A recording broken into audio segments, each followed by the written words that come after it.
Hi everyone, my name is Candace Moore. I'm the owner of More Grace. I design programs and build workshops that are to bring teams and people together. Welcome everyone back to our community. If you are joining us, I hope you subscribe. This week's topic is examining limiting self-beliefs.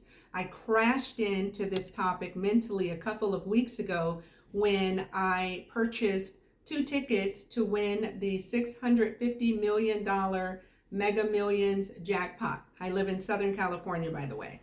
So I purchased the tickets, 2 of them, and on my way home, the mental chatter began. It told me it was unlikely I would win the entire pot. It told me that it was, however, likely that I would win $20 million. So the pot is $650 million. I'm not even cutting myself in for half of it, but it's likely that I will win a teeny tiny minuscule portion of it. That for me was so alarming. I was so stunned that that was the truth of my consciousness in that moment, my belief system, that I came home and I put it through the process. A part of the process for me, when I am removing mental and emotional barriers, a part of it will always involve writing. And I took a sheet of paper, I wrote the amount, $650 million, and I listed on every line item exactly how that money would be spent. I needed to see myself, I needed to feel the pen moving across the paper. I needed to merge that energy so that I understood it could happen. It was a possibility, meaning I am possible. When I was little, I was maybe 12 or 13 years old.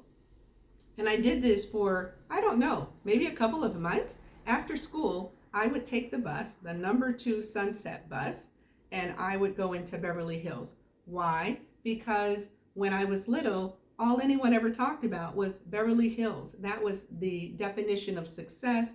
It was the epitome of luxury. And I knew when I grew up and became an adult, I wanted to be successful and I wanted to live in luxury. So I would take the bus and I would get off not on Rodeo where the tourists go. I got off on the residential streets where people actually lived because I planned on living there when I was older. I needed to become familiar, comfortable with seeing myself in a different environment. And instinctively, I knew to go. And every day, up and down the streets. One day, the bus driver was usually the same person because I went at the same time. He asked me, "Do you live there?" I said, "Nope." Jumped off the bus and did my regular walk. Got back on, came home. So while I live here, I know there's more out there. And I'm open to it. I see myself as being worthy of it. And when I see myself as being worthy of it, I begin to draw it to me. What are you drawing to your life?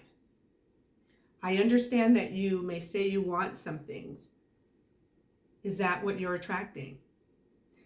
There is a course of action for anything we want. Anything we want, there is a course of action. There are actionable steps. And sometimes those steps involve me stepping to the side of what I think it should be and being open to a possibility that it may come from the left and not the right. So I'm going to ask you to examine your beliefs this week. I was absolutely shocked. I had no idea that I wasn't even going to cut myself in for half, let alone all of it. We are created to live in abundance. I do not define success as a particular neighborhood. The neighborhood I live in is great. My neighbors are friendly. It is inclusive. It is safe. And that for me is absolutely beautiful. If I move, it will be to occupy a larger square footage. Success for me is loving and being loved, respecting, being respected, trusting and being trusted. That's actually how I define success. So I want to remove every mental and emotional barrier that restricts my life, that shrinks it, because that's not the truth of who I am. I am created to live in open space, infinite possibility, and so are you. Make sure you comment. If you haven't subscribed, please do so. I will see you very soon. Thank you for sharing space.